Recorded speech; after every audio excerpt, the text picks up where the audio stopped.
Hello and welcome back to another Tauntail video. In today's one, we're looking at the TMNT The Sandman Adventures issue number 23, and this issue, it looks like it's going to be another very fun issue with Donatello basically becoming a James Bond kind of character in this issue. Yeah, I mean, why not? Yeah, I feel like that really works within this like this universe. So yeah, but also like something pretty interesting with the actual preview itself is that for like the actual main portion of the preview, the actual colours themselves are actually, I want to say a bit like, I want to say a bit more vibrant than actual like comic is going to be. So I don't know what went wrong here with like people getting the preview out. I'm not too sure what, but it's interesting to see that it looks so vibrant, which is unique. Might be the best way to describe it. So yeah, okay, so yeah, so let's actually look at the actual preview itself. So yeah, so on the first page we get to see Donatello. He's going up against this weird character. Looks like a surfer kind of character. And surprisingly, an interesting detail about this character is that his clothes that he's wearing are actually the same clothes to a beach Mikey that was released back in like the 90s or the 80s. You'll see like a closer look of him in the next page and all that kind of stuff. And you get to see a little fun little like joke thing with Donnie saying that he feels like he's been like fighting all these villains for decades now. Yeah, I mean, a nice little joke there. And this one did cut over to the next page where we do get to see a better look at the villain for this issue. And we do get to see a close-up of his costume, which is what I was saying about his whole costume, which, yeah, it looks really fun, especially like knowing that this is like based off of the Mikey toy. It's, yeah, I would say it's like a nice callback and throwback to that figure.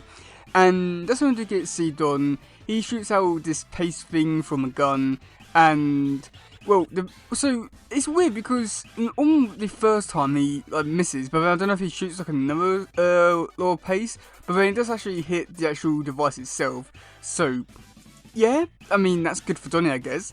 So then coming over to the next page, we do get to see that the villain has another trick up his sleeve, which he just taps his hat, and there's a beam that comes out of it and hits Donnie. Yeah, why not? That really does feel like it would fit this universe. And this one we do get to see one of those classic bits where it's just like, oh, you probably wondering how I got here. I just like that. It really, I'm surprised. I don't think Tell's done something like that before. So this is, yeah, love it. Absolutely love it. It's taking things to a whole new level, and yeah, I'm all here for it. It's amazing. So then coming over to the next page, we do get a flashback to what happened earlier, and we do get to see Donatello. He's there, he's picking up some groceries, and he goes on to say that he also picked up some pizza flavoured cough drops. That's, I can't tell if that would be good for them, or they'll make things even worse, make them more sick, but yeah, that's nice.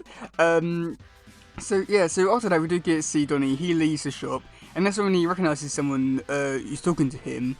And then that's when we come over to the next page where the big reveal is that it's Dirk Savage. And I haven't seen the episode that he's from, or if he's going to be in, or if he was like in multiple episodes before. So I don't know anything about the character, so this is my first time introduction to this character. And I'd say that he seems interesting enough. I got a thing I can tell like where like took some of the inspiration from when trying to create this character, but I guess we'll wait and see on how his character actually plays out in this issue. And basically, Dirk Savage is asking Donnie for some help to take down some bad guys, but Donnie says that he would like to, but he has to like go off and help his brothers first. But Dirk Savage takes that as just a legally binding language of helping him, so he activates a beam to teleport Donnie and Dirk Savage away. Yeah, why not? So then after that we do have 2 more pages, which we don't have any text yet, but most likely will be there for the actual final issue. But this is what I'm saying with the actual colours themselves, where they're a lot more natural and normal for the comics, so I'm not too sure what went wrong with the first sort of pages. We'll get to see Donnie, he's on a jetpack, and he's going over to this warehouse where we do get to see some mutants. Now, these mutants are actually from the show itself as well. That's pretty cool. So yeah, And then coming over to the next page, which I believe is also following on from the last page, where you'll get to see a closer look of the mutants, and they're all wearing the same jumpsuits. Yeah, that's an interesting look for these mutants. It's unique. That might be the best way to describe it all, but it looks good on them. I'll at least say that for them, but beyond that, I can't say much other than that. Let's go over to the description for this issue. So for the description for this issue, it is: former mercenary mutant hunter Dirk Savage returns, but this time he's on the side of the Angels. Now working for the daring undercover department of espionage, aka Dude, Savage needs the Turtles' help to foil an evil plan to destroy the only surfing beach in New York City. But Michelangelo, Raphael, and Leonardo are under the weather, leaving Donatello to become an agent of Dude. Can he help Dirk Savage stop the man, mastermind Dr. Bro, before it's too late? Of course he can, and once you picked up the latest issue of Timothy Similar Adventures, you'll know how. Be there.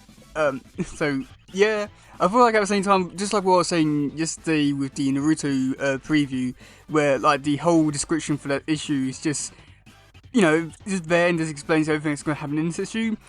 This is almost like the same, where I don't know what to really say or anything like that, because I don't know if we can like tear anything else apart from this issue or a description for this one. So they're doing a pretty decent job at it.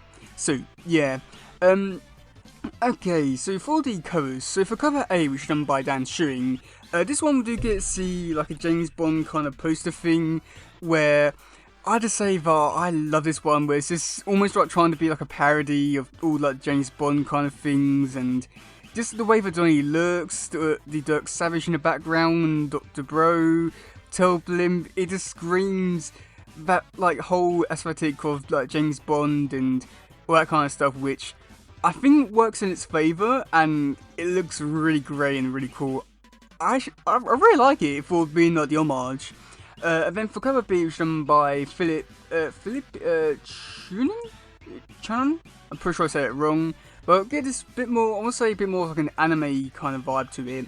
We'll get to see Dirk Savage and Donnie. They're running away from an explosion. I don't know if that's going to happen in the actual issue itself. I would like for something like this to happen in the actual issue itself, but I don't know if to have enough time to do a lot of like the James Bond kind of things, so I guess we'll wait and see about that.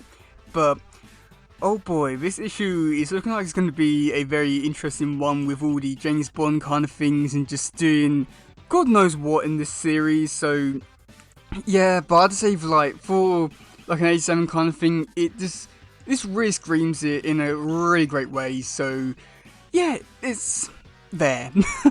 But yeah, let me know in the comment section below what you think about this issue. Are you looking forward to it? Are you not? And yeah, that's it for today, guys. If you please share, subscribe, and all that stuff. Goodbye, yo, bye.